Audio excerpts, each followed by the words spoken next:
Hello everyone, कैसे हैं आप लोग। उम्मीद करते हैं बहुत बढ़िया, बहुत ज़बरदस्त होंगे।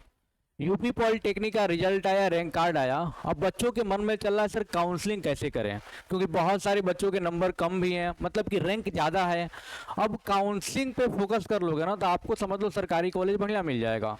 क्योंकि आप पीछे जा करके चाहो कि अपना एग्जाम सही कर ले, कुछ भी नहीं सही कर सकते हो, सही सिर्फ कर सकते हो काउंसलिंग। और काउंसलिंग का तरीका जो मैं आपको बता दूं उसको फॉलो कर लोगे, वाकई में आपको सरकारी कॉलेज मिल जाएगा। क्योंकि पिछले लगभग 5-6 साल से सरकारी कॉलेज में बहुत सारे बच्चे अपने यहाँ से जा रहे हैं। हाँ, सबसे ऑथेंटिक और पुराना चैनल अपना है। और चलिए कुछ बातें करते हैं और जानते हैं किन किन गलतियों को नहीं करना है, क्या प्रोसेस है। और पूरा लास्ट में आपको शेड्यूल मैं दिखा दूंगा कि कब से आपकी काउंसलिंग शुरू हो रही है। ठीक है। और इसका पीडीएफ काउंसलिंग के शेड्यूल का पीडीएफ हम रियल कॉन्सेप्ट विनय सर टेलीग्राम चैनल पर आपको दे देंगे, है ना। ध्यान रखिएगा, यही हमारा टेलीग्राम चैनल है, इस पर आपको पीडीएफ दे देंगे काउंसलिंग शेड्यूल का। अब 4-5 सवाल मुश्किल से 10 मिनट का वीडियो का, जरा ध्यान से समझ लेना आप लोग। पहला सवाल आपके दिमाग में चल रहा हो, सर काउंसलिंग होता क्या है, कैसे करें काउंसलिंग, किन किन बातों का ध्यान रखना है, काउंसलिंग का प्रोसेस क्या होगा। 10 मिनट के शो में पूरा आपको समझा दूंगा, टेंशन नहीं लेने का। ठीक है। अब जैसे मान लो आपने एग्जाम दिया तो आपका रैंक कार्ड आया होगा। बहुत सारे बच्चों का रैंक 500 के आसपास होगा, किसी का 10,000 के आसपास होगा, 50,000 के आसपास भी रैंक होगा। सर बहुत सारे बच्चों का रैंक 1 लाख, 1 लाख को थोड़ा अलग कलर से लिखो भैया, ये स्पेशल है क्योंकि रैंक ज़्यादा है ना। ठीक है। तो इतने सारे बच्चे हैं, अलग अलग रैंक आए हुए हैं। जैसे मान लो कि 10,000 वाले बच्चे को, इसको गाजियाबाद कॉलेज चाहिए गाजियाबाद में, और गाजियाबाद में इसको कंप्यूटर साइंस चाहिए, मान लेते हैं ऐसा। तो यूपी पॉलिटेक्निक आयोग को पता नहीं है, जेडब्ल्यूसी को पता नहीं है कि भाई इसको कौन सा कॉलेज चाहिए, तो हमें कॉलेज फील करना पड़ेगा, है ना। जिसे हम लोग चॉइस फिलिंग कहते हैं, है ना, चॉइस फिलिंग। किस बच्चे को कौन सा कॉलेज कौन सा ब्रांच चाहिए, उसके रैंक के हिसाब से उसको सेटल करना, उसको देना, प्रोवाइड करना, है ना। वही क्या कहलाता है, काउंसलिंग कहलाता है। बात समझ में आ रही है।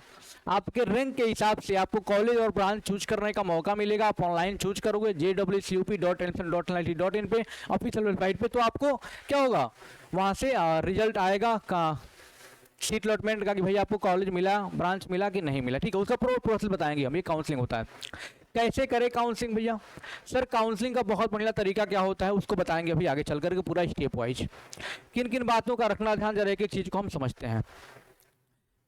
काउंसलिंग क्या होता है मैंने बताया आपको, किन किन बातों का रखना ध्यान, ये बहुत मैटर करता है।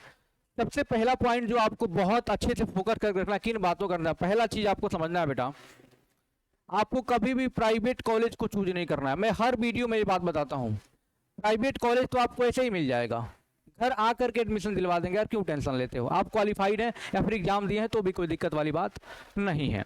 प्राइवेट कॉलेज अगर गलती से आपने एक बार चूज कर दिया, देन आप इसको अगर फ्रीज कर देते हो बेटा तो बहुत दिक्कत में आ जाओगे, आपको फिर ये दूसरा कॉलेज अलॉट नहीं होगा। प्राइवेट कॉलेज में पैसे भी अधिक लगेंगे और इसका अलग ही लेवल है ना। बाकी ऐसा नहीं करना बहुत खराब है। दूसरी गलती क्या नहीं करनी बाबू, ऐसे रेंडमली आपको काउंसलिंग नहीं करना है। आपको फोकस करना है किस पर, मैं एकदम क्लियरली ये बातें बता दे रहा हूँ, आपको फोकस करना है ओपनिंग रैंक और क्लोजिंग रैंक पर।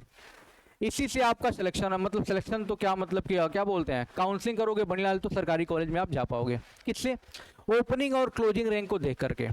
मैं कई दिन से सोच रहा हूँ वीडियो लेकर के आऊंगा, लेकिन देखो एक कोई पीडीएफ तो है नहीं ओपनिंग क्लोजिंग रैंक का, मैं ला के दिखा दूंगा। ये ऑफिशियली खुलता है, ये ऑनलाइन खुलता है, ऑनलाइन खुलता है। और इसका वेबसाइट इतना गंदा चल रहा है, इतना रफ चल रहा है कि खुल नहीं रहा है बार बार, है ना। चीज़ों को समझना चाह रहा था, लेकिन आपको घबराना नहीं है, मैं जैसे ये बनेगा मैं कोशिश करूंगा, है ना।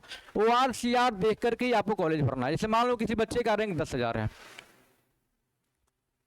अब ये चाहेगा पहला ही कानपुर का हम चॉइस भर दें जो अभी नंबर 1 पे चल रहा है, दूसरा बरेली वाला भर दे, तीसरा GPL भर दे, ऐसे करके कॉलेज भर दे, 10,000 रैंक है। क्या आपको लग रहा है पहले राउंड में इसको ये कॉलेज मिल सकता है, नहीं मिलेगा। लेकिन एक बच्चे का 500 रैंक है, ये भरेगा तो इसको ये मिल सकता है। तो आपको कौन सा कॉलेज कैसे भरना है ये डिसाइड होगा कैसे, ओपनिंग और क्लोजिंग रैंक से। तो दूसरा काम आपको क्या करना है बेटा, ओपनिंग क्लोजिंग रैंक देख करके आपको काउंसलिंग के लिए आगे बढ़ना है। ठीक है, ये बात ध्यान रखना है। कैसे करें काउंसलिंग, जरा ध्यान से समझो। मैंने बताया हमारे पास बहुत सारे बच्चे हैं, जैसे मान लो एक बच्चा है ए, एक बच्चा है बी और एक बच्चा है आपका सी। इस बच्चे का रैंक मान लेते हैं 5,000 है, इस बच्चे का रैंक 50,000 है, इस बच्चे का रैंक 10,000 है, मान लेते हैं ऐसा। तीनों को काउंसलिंग करना है। जैसे बच्चा ये है हमारा, ये बच्चे को क्या लगता है सर, मुझे इलेक्ट्रिकल ब्रांच चाहिए, मुझे इलेक्ट्रिकल ब्रांच चाहिए, किसी भी कॉलेज में मिल जाए, सरकारी कॉलेज में, बढ़िया कॉलेज में, और हमारा रैंक 5000 है सर, तो बच्चा क्या करेगा, उसको कैसे काउंसलिंग करना मैं बता देता हूँ। सबसे पहले उसको क्या करना है, सबसे पहले जो बढ़िया कॉलेज है कानपुर में, अगर देखना वहाँ पे इलेक्ट्रिकल है कि नहीं, मतलब जिसमें देख ले इलेक्ट्रिकल है कि नहीं, पहले आप कॉलेज का पीडीएफ देखेंगे। रियल कॉन्सेप्ट विनय सर टेलीग्राम चैनल पे हमने दे दिया उसको पीडीएफ कॉलेज का। कानपुर में इलेक्ट्रिकल डाल दिया, फिर बरेली में इलेक्ट्रिकल डाल दिया, जीपीएल में इलेक्ट्रिकल डाल दिया, ईबेट में इलेक्ट्रिकल डाल दिया। ऐसे करके क्या केवल इलेक्ट्रिकल आपको चाहिए तो केवल क्या करो, लगातार आप इलेक्ट्रिकल चूज करोगे। नहीं सर हमें तो क्या सिविल चाहिए, सिविल डाल दो। रैंक के हिसाब से आप डालोगे अपना कॉलेज ORCR देख करके। अब कई सारे बच्चों को सर इलेक्ट्रिकल, मैकेनिकल, सिविल में कुछ भी मिल जाए सर, टॉप 20 कॉलेज में मिल जाए, तो आप क्या करोगे, टॉप 1 कॉलेज में इलेक्ट्रिकल, मैकेनिकल, सिविल डाल दिया, फिर दूसरे में तीनों, तीसरे में ऐसे करके लाइन से आप डाल दोगे। ये प्रोसेस होता है काउंसलिंग का। पहले राउंड में नहीं मिला, फिर अगले राउंड में चलेंगे हम, दूसरे राउंड में करेंगे, तीसरे राउंड में, चौथा, ऐसे करके हम काउंसलिंग को आगे बढ़ाते चलेंगे। मेन मुद्दा जो हमें समझना, क्या समझना है, काउंसलिंग के प्रोसेस को। और इसके प्रोसेस को हम समझाएंगे बेटा आपको कहाँ से, पीडीएफ से समझाएंगे। और ये आपका पीडीएफ ऑलरेडी आ चुका है कहाँ पर, ऑफिशियल वेबसाइट पर, और इसको हमने दे दिया रियल कॉन्सेप्ट विनय सर टेलीग्राम चैनल पर, है ना। ये बात जरा ध्यान रखना। आपकी काउंसलिंग स्टार्ट हो रही है बच्चा 27 जून 2025 से 2 जुलाई से, मतलब पहला राउंड की काउंसलिंग कब से शुरू हो रही है, 27 जून से। यही वो तरीका है, यही वो रामबाण इलाज है जिससे आपको सरकारी कॉलेज बहुत आराम से मिल सकता है। कैसे काउंसलिंग होता है, क्या प्रोसेस होता है, जरा इसको हम समझते हैं बड़ा अच्छे से, और ध्यान से समझ लेना जो मैं बातें आपको बताने जा रहा हूँ। ये किसके लिए, group A B C D E F से के से लेकर K1 से लेकर K8 तक और L ग्रुप तक है, सबके लिए काउंसलिंग का ये तरीका है। पहला स्टेप सर, पहला स्टेप आपको फर्स्ट राउंड चॉइस फिलिंग मिलेगा, यानी कि आपको 27 तारीख से आपको मौका मिलेगा कॉलेज और ब्रांच भरने का। कब तक भर पाओगे, 27 से लेकर 2 तारीख का ब्रांच और कॉलेज को आप भर पाओगे। 27, 28, 29 मान लो 4-5 दिन का मौका है आराम से कॉलेज को। ये नहीं कि 2 ही कॉलेज भर दे कि कॉलेज भरते, रैंक तुम्हारा ज्यादा है बाबू तो ORCR दे करके ज्यादा कॉलेज भर दो, आपको पहले राउंड में ही मिल जाएगा। नहीं मिलता दूसरे राउंड में चलेंगे। तो 27 जून से लेकर 2 जुलाई तक आपका क्या होगा बाबू, या फॉर्म फिलअप कह रहे हैं, चॉइस फिलिंग करोगे आप, कॉलेज को ब्रांच को डालोगे आप, है ना। और फर्स्ट राउंड का सीट अलॉटमेंट रिजल्ट आएगा। अगला स्टेप क्या होगा, रिजल्ट आएगा आपका। जैसे आपने जो कॉलेज डाला है आपके रैंक के हिसाब से, क्या वो सटीक है, वो क्या वो कॉलेज आपको मिला है कि नहीं मिला है, वो पता चलेगा अलॉटमेंट रिजल्ट से। और 3 तारीख को आपका रिजल्ट आ जाएगा कि आपको कौन सा कॉलेज मिला है कि नहीं मिला है। ठीक, अब अगले स्टेप में जाने के बाद अगर मान लो आपको कॉलेज मिल गया, जिनको नहीं मिला तो कोई बात नहीं, अगले राउंड में जाएंगे, दूसरे में, कई सारे राउंड में जाएंगे। और ये ध्यान रखना, स्टार्टिंग के 3 राउंड में सिर्फ यूपी पॉलिटेक्निक के बच्चे पार्टिसिपेट करते हैं काउंसलिंग में। उसके बाद क्या करेंगे, हाँ उसके बाद अदर स्टेट वाले आ सकते हैं। ठीक है सर, उसके बाद जैसे किसी बच्चे को कॉलेज मिलेगा तो वहाँ पर 2 ऑप्शन आपको दिखेगा, फ्रीज का और फ्लोट का। इसी में बच्चे कंफ्यूज है, सर हमें क्या करना चाहिए। बेटा फ्रीज का मतलब वो तो एकदम फ्रीज कर दिया, फिक्स कर दिया। जैसे मान लो आपको जीपीएल मिल गया और आपको लग रहा हाँ सर मुझे जीपीएल चाहिए था, यही ब्रांच चाहिए था, आप वहाँ पर फ्रीज ऑप्शन पे क्लिक कर देंगे, फ्रीज कर देंगे, हाँ भाई हमें ये कॉलेज चाहिए, अब कोई दिक्कत नहीं है। लेकिन आपको लगता है सर मेरे मन मुताबिक कॉलेज नहीं मिला है, तो वहाँ पर एक ऑप्शन होगा फ्लोट करने का, यानी को तैरता रहेगा, फ्लोट करने का। अगर आपको दूसरे राउंड में जाओगे तो पहला वाला कॉलेज आपका फिक्स रहेगा, और दूसरा वाला मिल गया तो अच्छी बात है, नहीं मिला तो पहला वाला आपका फ्लोट करता रहेगा, मिल जाएगा। चाहे आप फ्रीज करो या फिर फ्लोट करो, आपको सिक्योरिटी फी और काउंसलिंग फी 3250 रुपये आपको क्या करना पड़ेगा, ऑनलाइन फी पेमेंट करना पड़ेगा ऑफिशियल वेबसाइट पे लॉगिन करके। आप कहीं से भी करवा सकते हो, कोई दिक्कत नहीं है, लेकिन ऑनलाइन। ठीक है, कॉलेज फ्रीज किए मतलब फ्रीज किए फ्लॉट किए सबको 3250 रुपये देना ही देना है। उसके बाद डीवी कराना है आपको, डॉक्यूमेंट वेरिफिकेशन। कहाँ पर कराओगे, आपके डिस्ट्रिक्ट में ही हेल्थ सेंटर बना हुआ है, इसको आप डाउनलोड कर लेंगे ऑफिशियल वेबसाइट पर जा करके, डिस्ट्रिक्ट हेल्थ सेंटर वहां पर, वहीं पे जाके आप डीबी करा लोगे। कब से कब कराओगे बेटा, 4 जुलाई से लेके 6 जुलाई तक। ठीक, सॉरी 4 से लेके 7 जुलाई तक। ये वाला ऑप्शन तो 4 से 6 तक कर सकते हो, फ्रीज फ्लोट वाला। उसके बाद 4 से 7 तक क्या करोगे, आप ये डीबी करा सकते हो।